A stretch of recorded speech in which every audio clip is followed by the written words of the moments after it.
Ho reconeix. Admet com qui no vol la causa del seu crim contra mi. Déu meu, és un cas únic. Com?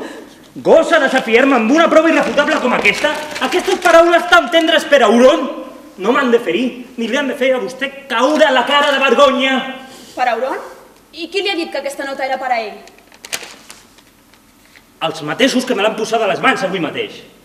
Molt bé, posem que era per algú altre. Què canviarà això, M'ha de fer sentir millor? I a vostè la farà menys culpable, potser? I si és a una dona qui va adreçar aquesta nota, també el farà sentir tan ferit? Què té de culpable, aleshores?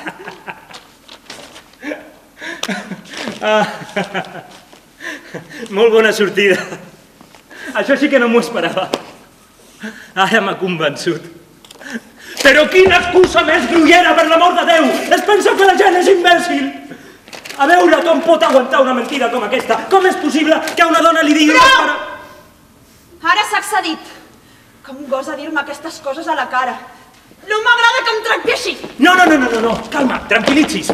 Escolti això que li llegiré i després m'ho explica. No, tant me fa el que es pensi.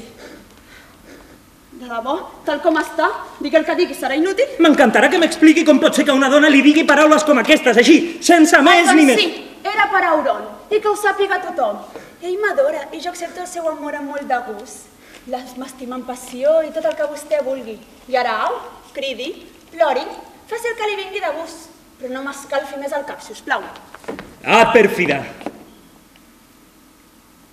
Com s'aprofita de la meva feblesa malaltissa? Com en sap de manipular al seu favor aquest excessiu i fatídic amor nascut dels seus ulls traïdors? Com a mínim, defensis d'aquest crim que ara em tortura. Digui'm alguna cosa que la torni innocent. Esforcis per semblar fidel i jo m'esforçaré per creure-la. M'agradaria saber què m'obliga, segons vostè, a rebaixar-me d'aquesta manera tan vil per dir només falsedats i mentides.